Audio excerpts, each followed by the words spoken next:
नमस्कार। हम अपने YouTube चैनल सर्वोदय हिंदी अकादमी में आपका स्वागत करते हैं। आज हम पढ़ने जा रहे हैं अलंकार। अलंकार प्रायः सभी जगह पूछा जाता है, तो आज हम पढ़ेंगे अलंकार। काव्य की शोभा बढ़ाने वाले तत्वों को अलंकार कहते हैं। काव्य शोभा करान धर्मान अलंकारान प्रचक्षते। अलंकार के दो भेद होते हैं, शब्दालंकार तथा अर्थालंकार।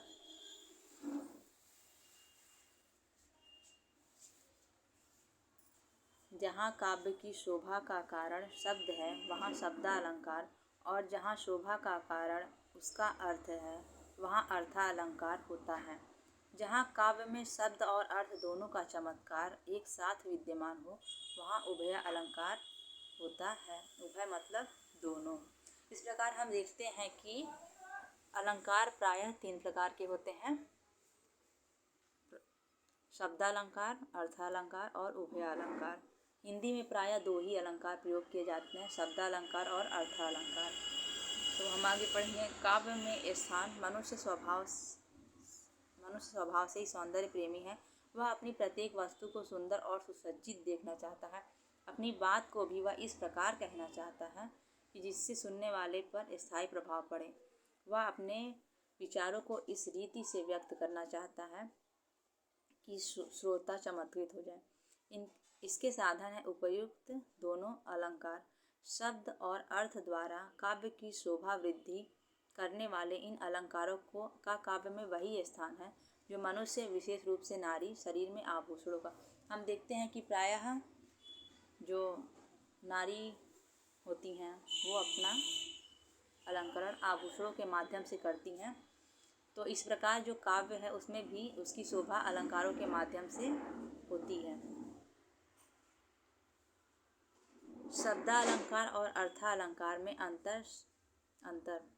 शब्दालंकार में यदि काव्य में चमत्कार उत्पन्न करने वाले शब्द विशेष को बदल दिया जाए तो अलंकार समाप्त हो जाता है, किंतु अर्थालंकार में यदि काव्य में चमत्कार उत्पन्न करने वाले शब्द के स्थान पर उसका पर्यायवाची दूसरा शब्द रखा जाए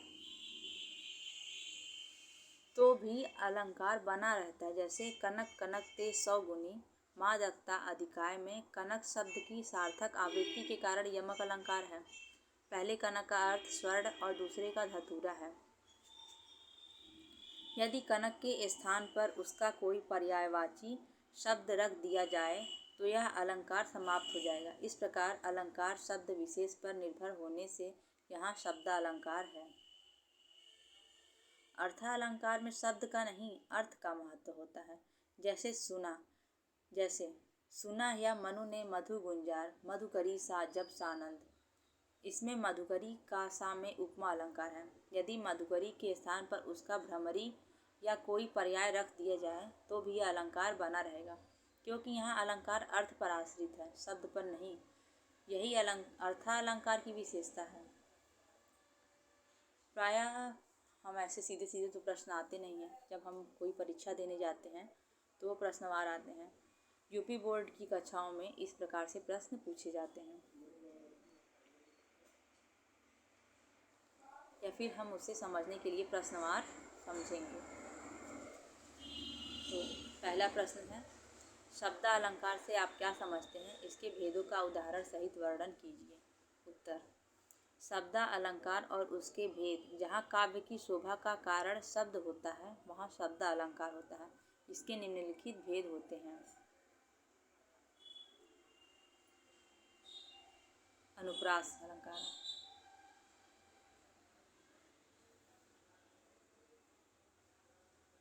लक्षण या परिभाषा। बार बार एक ही वर्ण की आवृत्ति हो, अनुप्रास कहते हैं। हम देखेंगे कि जहाँ एक ही वर्ण की 2 या 2 से अधिक बार आवृत्ति हो वहाँ अनुप्रास अलंकार होता है। अब हम इसका उदाहरण देखेंगे। तरनी तनुजा तट तमाल तरुअर बहु छाए। यह देखेंगे आपके काव्यांजलि से ही लिया गया है, यमुना छवि से, तो आपको ये समझ में आएगा। स्पष्टीकरण। यहाँ पर त वर्ण की आवृत्ति हुई है, अतः अनुप्रास अलंकार। आप देखेंगे तरनी में ता है, तनुजा में ता है, तट में ता है, तमाल में ता है, तरुवर में भी प्रथम वर्ण ता है, अतः यहाँ पर अनुप्रास अलंकार होगा। भेद। अनुप्रास के 5 भेद हैं। छेकानुप्रास, वृत्त्यानुप्रास, श्रुत्यानुप्रास, लाटानुप्रास और अंत्यानुप्रास। छेकानुप्रास। छेकानुप्रास जहाँ एक वर्ण की आवृत्ति एक बार होती है, अर्थात एक वर्ण 2 बार आता है, वहाँ छेकानुप्रास होता है। जैसे इस करुणा कलित हृदय में अब विकल रागिनी बजती, ये आपके आंसू से लिया गया है। तो यहाँ पर देखें करुणा कलित में क वर्ण की आवृत्ति हुई है। तो इसका स्पष्टीकरण देख लेते हैं। उपर्युक्त पंक्ति में क की एक बार आवृत्ति हुई है, अतः छेकानुप्रास है। आगे समझ में। अब हम पढ़ेंगे वृत्त्यानुप्रास। आप कंफ्यूज मत होइए, ये जो है वो अनुप्रास के ही भेद हैं, अनुप्रास अलंकार के ही भेद हैं। जहाँ एक अथवा अनेक वर्णों की आवृत्ति 2 या 2 से अधिक बार हो, वहाँ वृत्त्यानुप्रास होता है। जैसे चारु चंद्र की चंचल किरणें खेल रही हैं जलथल में मुख्यतः देखा जाए तो वृत्त्यानुप्रास ही अनुप्रास अलंकार के रूप में हमारे सामने प्रयुक्त होता है। यह काव्य में और अधिक सौंदर्य बढ़ाता है। जैसे यहाँ चारु चंद्र की चंचल किरणें खेल रही हैं जलथल में, च वर्ण की आवृत्ति 3 बार हुई है। यहाँ चारु में भी च है, चंद्र में भी च है और चंचल में भी च वर्ण है। तो अब हम स्पष्टीकरण देख लेते हैं। यहाँ च और ल 2 से अधिक बार यानी 3 बार आया है, अतः वृत्त्यानुप्रास है। अगर 2 ही बार आता तो वहाँ पर छेकानुप्रास होता, ये बात हम ध्यान रखेंगे। छेकानुप्रास और वृत्त्यानुप्रास में अंतर। एक वर्ण की एक बार आवृत्ति होने पर छेकानुप्रास होता है, जबकि वृत्त्यानुप्रास में एक अथवा अनेक वर्णों की 2 अथवा 2 से अधिक बार आवृत्ति होती है। जैसे हे जगजीवन के कर्णधार में हे जगजीवन के कर्णधार, इसमें ज वर्ण की एक बार आवृत्ति होने से छेकानुप्रास है। और फैल फूले जल में फेनिल में फ वर्ण की 2 बार तथा ल वर्ण की 3 बार आवृत्ति होने से वृत्त्यानुप्रास है। हम देखेंगे कि फैल में भी फ है, फूले में भी फ है और फेनिल में भी फ है। इस प्रकार यहाँ वृत्त्यानुप्रास होगा। अब हम आगे पढ़ेंगे श्रुत्यानुप्रास। जहाँ कंठ, तालु आदि एक ही स्थान से उच्चरित वर्गों की आवृत्ति हो, वहाँ श्रुत्यानुप्रास होता है। जैसे राम कृपा भव निशा सिरानी जागे फिर न डसै हों, यह विनय पत्रिका से लिया गया है।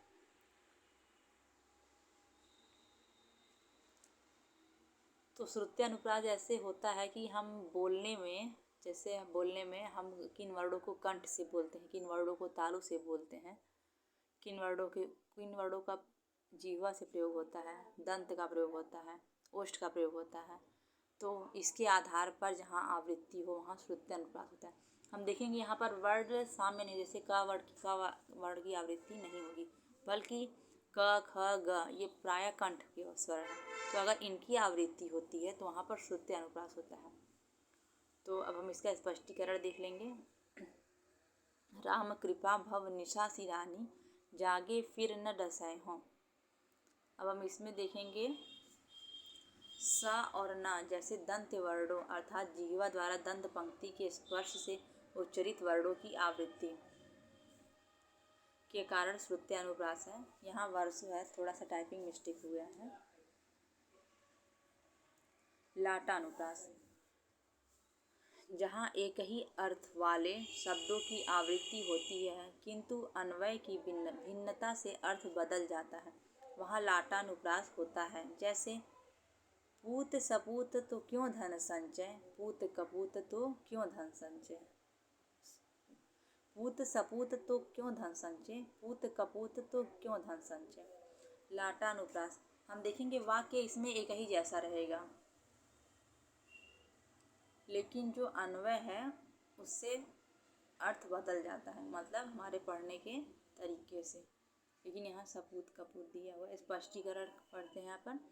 यहाँ उन्हीं शब्दों की आवृत्ति होने पर भी पहली पंक्ति के शब्दों का अन्वय सपूत के साथ और दूसरी का कपूत के साथ लगता है, जिससे अर्थ बदल जाता है। हम देखेंगे कि यहाँ पर पूत भी है, क्यों धन संचय भी है, लेकिन बस सपूत और कपूत यानी बस एक अन्वय से आपका अर्थ बदल गया। इसका अर्थ होगा कि अगर पुत्र अच्छा है तो फिर धन क्यों संचय करना, और अगर पुत्र खराब है तो फिर धन संचय क्यों करना। अर्थात जब पुत्र अच्छा होगा तो वो कमा भी लेगा, लेकिन अगर पुत्र बुरा है, नालायक है, तो वह जो आपका धन है उसे भी व्यर्थ में गवा देगा। हाँ देखिए यहाँ पर लिखा हुआ है स्पष्टीकरण। जहाँ उन्हीं शब्दों की आवृत्ति होने पर भी पहली पंक्ति के शब्दों का अन्वय सपूत के साथ और दूसरी का कपूत के साथ लगता है, जिससे अर्थ बदल जाता है। पद्य का भाव यह है कि यदि तुम्हारा पुत्र सुपुत्र है तो धन संचय की आवश्यकता नहीं, क्योंकि वह स्वयं कमाकर धन का ढेर लगा देगा। यदि वह कुपुत्र है तो भी धन संचय निरर्थक है, क्योंकि वह सारा धन व्यसनों में उड़ा देगा। इस प्रकार यहाँ लाटानुप्रास है। अब हम पढ़ेंगे अंत्यानुप्रास। यह अलंकार केवल तुकांत छंदों में ही होता है, जहाँ कविता के पद या अंतिम चरण में समान वर्ण आने से तुक मिलती है, वहाँ अंत्यानुप्रास होता है। जैसे बतरस लालच लाल की मुरली धरी लुकाई, सौह करें भौहनु हंसें दैन कहें नटी जाई। अब हम यहाँ देखेंगे कि जो ये लुकाई है और ये जाई है, आप देखेंगे तुकांत। तुकांत मतलब किसी का तुक मिलना, तुकबंदी, तुकांत। तो यहाँ लुकाई और जाई में ई आई मिल रहा है, तो यहाँ पर अंत्यानुप्रास होगा। स्पष्टीकरण। यहाँ दोनों पंक्तियों के अंत में आई की आवृत्ति से अंत्यानुप्रास है। इस प्रकार हमारा अनुप्रास अलंकार पूर्ण हुआ। अब हम पढ़ेंगे यमक अलंकार। यह प्रायः परीक्षाओं में वर्ष का समय दिया गया कि कब कब ये पूछा गया है। तो अब हम यमक अलंकार का लक्षण या परिभाषा पढ़ेंगे। जब कोई शब्द या शब्दांश अनेक बार आता है और प्रत्येक बार भिन्न भिन्न अर्थ प्रकट करता है, तब यमक अलंकार होता है। जैसे इसका हम दूसरे शब्दों में ऐसे भी कह सकते हैं, जहाँ एक ही शब्द का भिन्न भिन्न अर्थों में आवृत्ति हो, वहाँ यमक अलंकार होता है। अब इसका उदाहरण है, ये सबसे प्रसिद्ध उदाहरण है यमक अलंकार का, तो आप लोग को शायद याद हो, लेकिन फिर भी हम पढ़ेंगे। कनक कनक ते 100 गुनी, मादकता अधिकाय, वा खाए बौराए जग, या पाए बौराए। स्पष्टीकरण। यहाँ कनक शब्द 2 बार आया है और दोनों बार उसके भिन्न भिन्न अर्थ हैं। पहले कनक का अर्थ है धतूरा और दूसरे का सोना, अतः यहाँ यमक अलंकार है। भेद।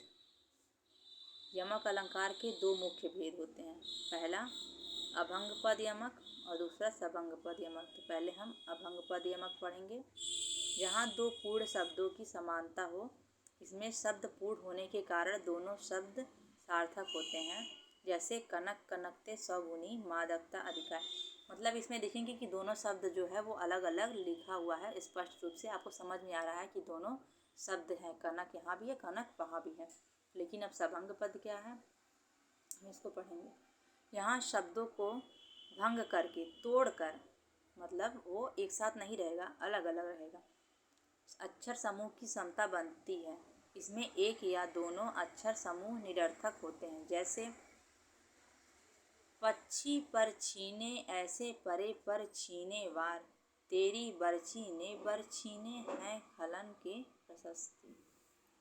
ये छत्रसाल प्रशस्ति है। यहाँ पर देखेंगे तो जैसे पदों को तोड़ के किया गया है। जैसे यहाँ पर छीने हैं और यहाँ भी पर छीने हैं। फिर यहाँ तेरी बरछी ने, बरछी मतलब जिससे आप वार करते हैं, और तेरी बरछी ने बर छीने हैं। बर मतलब यहाँ पर दूल्हे के लिए प्रयोग हुआ है, या फिर किसी विवाह योग्य जो होता है वर, बरछीने हैं खलन के। तो बरछी यहाँ पर और यहाँ पर भी बरछी, यहाँ पर भी बरछीने हैं, यहाँ पर भी बरछीने हैं, लेकिन यहाँ पर देखेंगे दोनों साथ में बरछी लिखा है, यहाँ पर अलग अलग लिखा है, तो ये सभंग पद यमक अलंकार होगा। अब हम तीसरा अलंकार पढ़ेंगे, श्लेष अलंकार। इसका लक्षण देख लेंगे या परिभाषा कहते हैं। तो जब एक ही शब्द बिना आवृत्ति के दो या दो से अधिक अर्थ प्रकट करे तब श्लेष अलंकार होता है। जैसे हम देखेंगे कि श्लेष अलंकार में एक ही शब्द आएगा और उसके कई अर्थ होते हैं, दो या दो से अधिक अर्थ होते हैं प्रायः, तो वहाँ पर श्लेष अलंकार होता है। यह एक शब्द अलंकार है। इसका उदाहरण देख लेते हैं। चिर जीवो जोरी जुरे क्यों न स्नेह गंभीर, को घटिए वृष भानुजा वे हलदर के वीर। तो देखते हैं, यहाँ पर देखें स्पष्टीकरण में वृष भानुजा तथा हलदर शब्द के दो दो अर्थ हैं।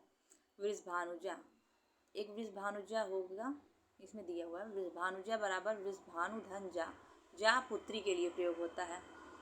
तो वृष भानुजा वृष भानु की पुत्री अर्थात राधा, और वृषभ अनुजा मतलब बैल की बहन यानी गाय। तो देखेंगे दोनों का एक ही का दो अर्थ हो रहा है। फिर हलधर के लिए देख लेते हैं। एक हलधर का अर्थ हुआ बलराम, क्योंकि बलराम भी हल धारण करते हैं और जो बैल है वो भी उसके पीछे भी हल लगाकर खेत को जोता जाता है। इस प्रकार यहाँ वृष भानुजा में श्लेष अलंकार है। यमक और श्लेष में अंतर, जब एक ही शब्द दो या दो से अधिक बार आकर भिन्न भिन्न अर्थ देता है तो यमक अलंकार होता है, और जब एक शब्द बिना आवृत्ति के ही कई अर्थ देता है तो श्लेष कहलाता है। यमक में एक शब्द की आवृत्ति होती है और श्लेष में बिना आवृत्ति के ही शब्द एकाधिक अर्थ देता है। हम देखेंगे कि यमक अलंकार में जो शब्द है उसकी भी आवृत्ति होती है, तब दो अर्थ प्रकट होता है या दो से अधिक अर्थ प्रकट होता है। लेकिन श्लेष में शब्द की आवृत्ति नहीं होती है, फिर भी भिन्न अर्थ प्रकट होते हैं। ठीक है, अब हम आगे पढ़ेंगे। प्रश्न 2, अर्थालंकार किसे कहते हैं, इसके भेदों का उदाहरण सहित वर्णन कीजिए। उत्तर, अर्थ अलंकार और उसके भेद। जहाँ काव्य की शोभा का कारण अर्थ होता है वहाँ अर्थालंकार होता है। इसके निम्नलिखित भेद होते हैं। पहला, उपमा। लक्षण या परिभाषा। उपमेय और उपमान के समान धर्म कथन को उपमा अलंकार कहते हैं। जैसे मुख चंद्रमा के समान सुंदर है, और दूसरा तापस बाला सी गंगा कले। उपमा अलंकार के बहुत सारे उदाहरण हैं, हम देखेंगे। पीपर पात सरिस मंडोला, कर कोमल है कमल समान। तो जहाँ पर देखा जाए समानता प्रकट की जाए, प्रायः नायिकाओं का शशि मुख, चंद्रमा के समान मुख, कर कोमल है कमल समान, पीपर पात सरिस मंडोला, मतलब उपमेय में और उपमान में समान गुण धर्म के आधार पर उनकी तुलना की जाए तो वहाँ पर उपमा अलंकार होता है। तो उपमा अलंकार के भी चार भेद होते हैं, चार अंग होते हैं। तो पहला होता है उपमेय, जिसके लिए उपमा दी जाती है, जैसे उपर्युक्त उदाहरणों में मुख या गंगा। अब जैसे उपमा वो होता है जिसकी तुलना की जा रही है, जैसे कर कोमल है कमल समान में कर जो है वो उपमेय हुआ। उपमान, उपमान उपमेय की जिसके साथ तुलना की जाती है, जैसे चंद्रमा या तापस बाला। तो देखा जाए तो उपमान वो होता है जिससे तुलना की जा रही हो। जैसे हम देखते हैं कर कोमल है कमल समान, तो जो कमल है वो उपमान हुआ और जो कर है वो उपमेय हुआ। यहाँ पर चंद्रमा और तापस बाला है। साधारण धर्म, जिस गुण या विषय में उपमेय और उपमान की तुलना की जाती है उसे साधारण धर्म कहते हैं। जैसे सुंदर या सुंदरता, कर्ता, सुहावनी। तो हम देखेंगे कि हम सबसे सरल उदाहरण में देखेंगे तो कर कोमल है कमल समान। तो जो कोमलता है वो उसका साधारण धर्म हो गया, जैसे सुंदरता वो साधारण धर्म हो गया। उन दोनों में साधारण धर्म क्या है, उसका धर्म क्या है, तो सुंदरता है उसका धर्म, कोमलता है उसका धर्म। और वाचक शब्द, जिस शब्द के द्वारा उपमेय और उपमान की समानता व्यक्त की जाती है, जैसे समान, सी, तुल्य, सदृश, इव, सरिस, जिम, जैसा आदि। हम देखेंगे कि उसमें एक वाचक शब्द लगा होता है कि जिससे बताया जाता है कि ये दोनों सामान्य हैं, मतलब समान हैं, एक दूसरे के समान हैं। तो इसके कुछ शब्द होते हैं, सदृश, इव, सरिस, जिमी, जैसा, समान, सी। प्रायः हम देखेंगे सा लगा होता है, अधिकतर सा ही लगा होता है। तो यहाँ आप देखें कि जहाँ पर सा लगा हुआ है या फिर इन शब्दों की शब्द आए तो फिर आप वहाँ पर उपमा अलंकार समझ लीजिए। ये चारों अंग जहाँ पाए जाते हैं वहाँ पूर्ण उपमा अलंकार होता है। जैसा उपर्युक्त उदाहरणों में है, भेद उपमा अलंकार के 4 भेद होते हैं, पूर्णोपमा, लुप्तोपमा, रसनोपमा और मालोपमा। पूर्णोपमा संकेत ऊपर बताया जा चुका है, मतलब उसमें चारों आए, उपमेय, उपमान, साधारण धर्म और वाचक शब्द। लुप्तोपमा, जहाँ उपमा के चारों अंगों उपमेय, उपमान, साधारण धर्म और वाचक शब्द में किसी 1, 2 या 3 अंगों का लोप होता है, वहाँ लुप्तोपमा अलंकार होता है। लुप्तोपमा अलंकार निम्नलिखित 4 प्रकार का होता है। पहला, धर्म लुप्तोपमा, जिसमें साधारण धर्म का लोप हो, जैसे तापस बाला सी गंगा। अब यहाँ पर कह रहे हैं कि गंगा कैसी है, वो तपस्वी बाला के समान है। अब तपस्वी बाला का कोई गुण तो दिया नहीं है कि कैसी है, मतलब गंगा कैसी है, तपस्वी बाला कैसी है। तो यहाँ पर जो धर्म है वो साधारण धर्म उसका नहीं दिया हुआ है। तो देखेंगे कि तपस्वी बाला कैसी होती है, पवित्र होती है, निर्मल होती है। तो गंगा कैसी है, गंगा भी निर्मल है।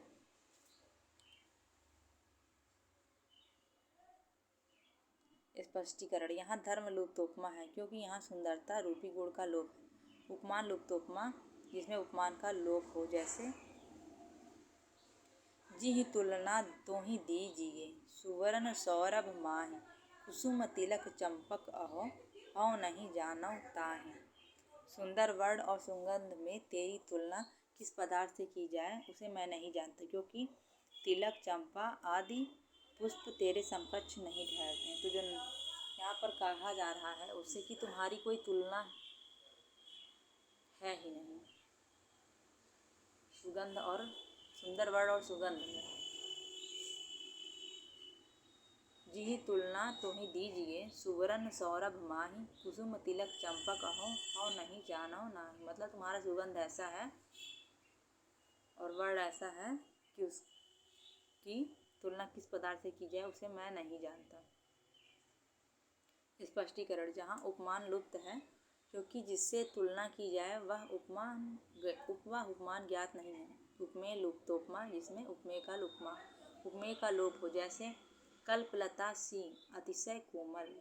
स्पष्टीकरण, यहाँ उपमेय लुप्तोपमा है क्योंकि कौन है कल्पलता सी कोमल, यह नहीं बताया जा रहा है। प्रायः यह बताया ही नहीं जा रहा है कि उपमा किसकी दी जा रही है। तो ये उपमेय लुप्तोपमा हुआ। वाचक लुप्तोपमा, जिसमें वाचक शब्द का लोप हो, जैसे नील सरोरु श्याम, तरुण अरुण वारिज नयन। स्पष्टीकरण, यहाँ वाचक शब्द समान या उसके पर्यायवाची अन्य शब्द का लोप है, अतः इसमें वाचक लुप्तोपमा अलंकार है। जैसे जहाँ पर मैंने आपको बताया कि आप कहीं सा सी देख लीजिए तो वहाँ पर वाचक शब्द होगा, तो वहाँ पर उपमा अलंकार होगा।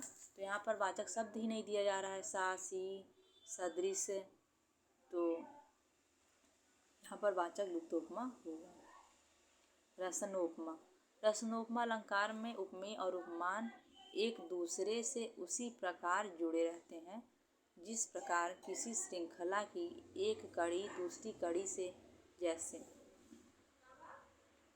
सगुन ज्ञान सम उदयम, उदयम सम फल जान, फल समान पुनिदान है, दान सरिस सन्मान।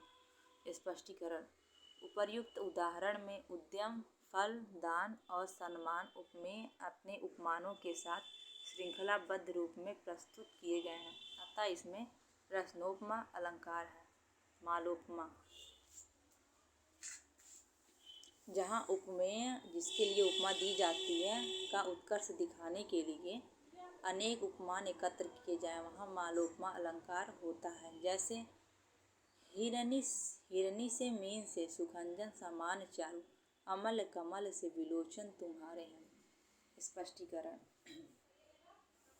उपर्युक्त उदाहरण में आँखों की तुलना अनेक उपमानों हिरनी से, मीन से, सुखंजन समान, कमल से की गई है, अतः यहाँ पर मालोपमा अलंकार है।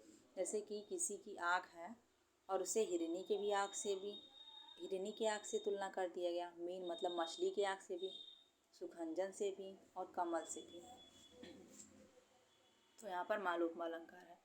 प्रायः सिर्फ उपमा अलंकार का उदाहरण और उपमा अलंकार की परिभाषा ही पूछी जाती है, फिर भी हम इसे देख लेंगे एक बार। अब हम पढ़ेंगे रूपक अलंकार। लक्षण या परिभाषा। जहाँ उपमेय और उपमान में अभिन्नता प्रकट की जाए, अर्थात उन्हें एक ही रूप में प्रकट किया जाए, वहाँ रूपक अलंकार होता है। जैसे अरुण सरोरुह कर चरण, दृग खंजन मुख चंद। समय आई सुंदर शरद, काहि न करति आनंद। स्पष्टीकरण।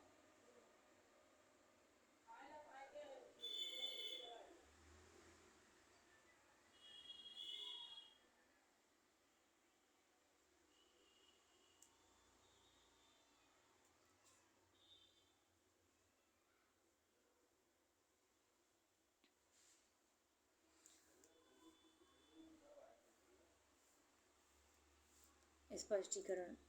इस उदाहरण में शरद ऋतु में सुंदरी को कमल में हाथ, पैरों का खंजन में आँखों का और चंद्रमा में मुख का भेद रहित आरोप होने से रूपक अलंकार है। भेद रूपक अलंकार निम्नलिखित 3 प्रकार का होता है। पहला सांग रूपक, जहाँ उपमेय पर उपमान का सर्वांग आरोप हो वहाँ सांग रूपक होता है। जैसे उदित उदयगिरि मंच पर, रघुबर बाल पतंग, बिकसे संत सरोज सब, हरखे लोचन भंग। स्पष्टीकरण। यहाँ रघुबर मंच, संत लोचन आदि उपमेयों पर बाल, सूर्य, उदयगिरि, सरोज, मूंग आदि उपमानों का आरोप किया गया है, अतः यहाँ सांग रूपक है। निरंग रूपक, जहाँ उपमेय पर उपमान का आरोप सर्वांग न हो वहाँ निरंग रूपक होता है। जैसे कौन तुम संस्कृति जल निधि तीर, तरंगों से फेंकी मणि एक। स्पष्टीकरण। इसमें संस्कृति मतलब संसार पर जल निधि सागर का आरोप है, लेकिन अंगों का उल्लेख नहीं है, तो अंगों का उल्लेख न होने से यहाँ निरंग रूपक है। अब परम्परित रूपक, जहाँ एक रूपक दूसरे रूपक पर अवलंबित हो वहाँ परम्परित रूपक होता है। जैसे बंदी पवन कुमार, खलबन पावक ज्ञान घन। स्पष्टीकरण। यहाँ पवन कुमार उपमेय पर अग्नि उपमान का आरोप इसलिए संभव हुआ कि खलों दुष्टों को घना वन जंगल बताया गया है, अतः एक रूपक खल वन पर दूसरा रूपक पवन कुमार रूपी पावक निर्भर होने से यहाँ परम्परित रूपक है। उपमा और रूपक अलंकार में अंतर। उपमा में उपमेय और उपमान में समानता स्थापित की जाती है, किंतु रूपक में दोनों में अभेद स्थापित किया जाता है। जैसे मुख चंद्रमा के समान है में उपमा है, किंतु मुख चंद्रमा है में रूपक है। मेन भेद मुख्यतः हमें यही भेद याद करना है कि उपमा और रूपक अलंकार में अंतर। उपमा में उपमेय और उपमान में समानता स्थापित की जाती है, किंतु रूपक में दोनों में अभेद स्थापित किया जाता है। जैसे मुख चंद्रमा के समान है में उपमा है, किंतु मुख चंद्रमा है में रूपक है। तो थोड़ा धैर्य से हम पढ़ेंगे कि क्या जरूरी है क्या नहीं। उत्प्रेक्षा और रूपक अलंकार में अंतर। जहाँ पर उपमेय जिसके लिए उपमा दी जाती है में उपमेय की जिसके साथ तुलना की जाती है की संभावना प्रकट की जाती है वहाँ उत्प्रेक्षा अलंकार होता है। हम साधारणता पढ़ेंगे कि जहाँ पर उपमेय में उपमान की संभावना प्रकट की जाए वहाँ उत्प्रेक्षा अलंकार होता है। एक लाइन का है लेकिन ये हम आपको समझाने के लिए ऐसे पढ़ रहे हैं। जैसे मुख मानो चंद्रमा है, जहाँ उपमेय और उपमान में ऐसा आरोप हो कि दोनों में किसी प्रकार का भेद ही न रह जाए वहाँ रूपक अलंकार होता है। जैसे मुख चंद्रमा है।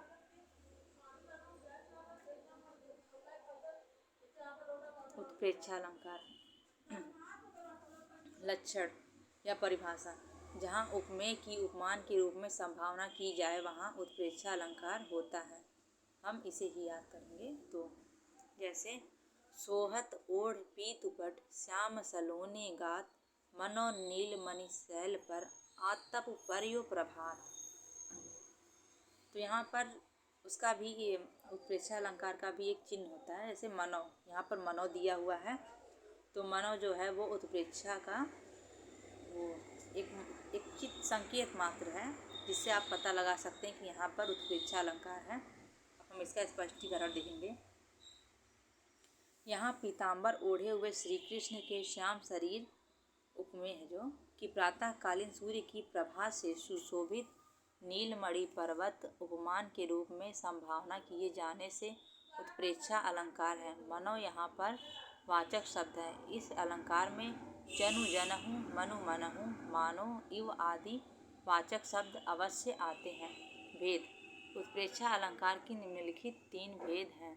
वस्तु उत्प्रेक्षा, जब उपमेय में उपमान की संभावना व्यक्त की जाती है तब वस्तु उत्प्रेक्षा अलंकार होता है। वही शुभ्र सरिता के तट पर कुटिया का कंकाल खड़ा है, मानो बांसों में घुन बनकर सत सत हाहाकार खड़ा है। स्पष्टीकरण। यहाँ पर घुन में हाहाकार की संभावना की गई है अतः वस्तु उत्प्रेक्षा अलंकार है। हेतु उत्प्रेक्षा, जहाँ पर काव्य में हेतु की संभावना व्यक्त की जाती है वहाँ हेतु उत्प्रेक्षा अलंकार होता है। विनय सुकनासा का धर ध्यान बन गए पुष्प पलाश अराल। स्पष्टीकरण। यहाँ पर ढाके के फूलों का वक्र आकार, चलिए ये सब आपसे पूछा नहीं जाएगा फिर भी हम पढ़ लेते हैं। यहाँ पर ढाक के फूलों का वक्र आकार होना स्वाभाविक है। नायिका की नुकीली नाक की उससे संभावना की जाए यह हेतु नहीं है, परंतु यहाँ उसे हेतु माना गया है, अतएव अहेतु की संभावना होने से हेतु उत्प्रेक्षा अलंकार है। फलोत्प्रेक्षा, जब अफल में फल की संभावना की जाए वहाँ पर फलोत्प्रेक्षा अलंकार होता है। नित्य ही नहाती छर सिंधु में कलाधर सुंदरी तवानन की समता की इच्छा से। यहाँ पर चंद्रमा का प्रतिदिन क्षीर सागर में स्नान करने का उद्देश्य सुंदरी के मुख की समता प्राप्त करने में निहित है। वास्तव में ऐसा नहीं है, परंतु इस प्रकार की संभावना की गई है, अतः यहाँ फलोत्प्रेक्षा अलंकार है। भ्रांतिमान लक्षण, जहाँ समानता के कारण भ्रमवश उपमेय में उपमान का निश्चयात्मक ज्ञान हो वहाँ भ्रांतिमान अलंकार होता है। जैसे रस्सी उपमेय को साप उपमान समझ लेना, अर्थात रस्सी पड़ी है, अब आपको रात में अंधेरे में दिखाई नहीं दे रहा, वो काला काला लग रहा है और आप उसे साप समझ लिए और डर गए, तो यहाँ भ्रांतिमान अलंकार, क्योंकि आपने उसे मान लिया, आपको भ्रम हो ही गया। तो कपि करी हृदय विचार दीन मुद्रिका डारी तब जानी अशोक अंगार सी हरसी उठकर गएऊ। स्पष्टीकरण।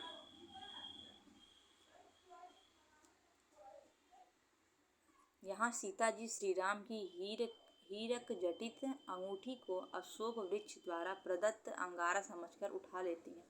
अंगूठी यहाँ उपमेय में उन्हें अंगारे का निश्चयात्मक ज्ञान होने से भ्रांतिमान अलंकार है। वो आपने देखा होगा कि अशोक वाटिका के समय जब सीता जी वहाँ रहती हैं तो हनुमान जी वहाँ पर जाते हैं और श्री राम की अंगूठी को गिरा देते हैं सीता जी के पास। तो उसी समय सीता जी जब उसे उठाती हैं तो वो अंगूठी जो है वो चमक रही है एकदम अग्नि के समान, तो वो उसे उठा लेती हैं अग्नि समझकर। तो अंगूठी को उन्होंने अग्नि समझ लिया, तो यहाँ पर भ्रांतिमान अलंकार है। भ्रांतिमान का सीधा सीधा अर्थ भ्रम होता है। भ्रम, भ्रम मतलब आप समझ लीजिए, साधारण सा अर्थ है। संदेह अलंकार,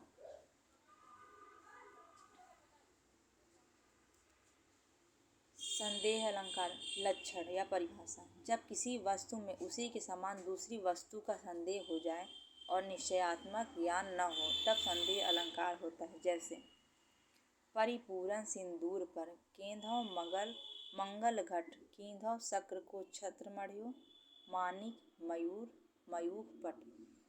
स्पष्टीकरण, यहाँ लाल वर्ण वाले सूर्य में सिंदूर भरे हुए घट तथा लाल रंग वाले माणिक में जड़े हुए छत्र का संदेह अलंकार है। संदेह और भ्रांतिमान में अंतर। संदेह अलंकार में उपमेय में उपमान का संदेह मात्र होता है, निश्चयात्मक ज्ञान नहीं। जैसे यह रस्सी है या सांप, इसमें रस्सी में सांप का संदेह होता है, निश्चय नहीं। किंतु भ्रांतिमान में उपमेय में उपमान का निश्चय हो जाता है। रस्सी को सांप समझकर कहना ही यह सांप है। तो हम देखेंगे कि संदेह अलंकार का एक छोटा सा और है उदाहरण। नारी बीच सारी है कि सारी बीच नारी है, नारी ही की सारी है कि सारी ही की नारी है। ये दुशासन कहता है जब वह द्रौपदी का चीरहरण करता है।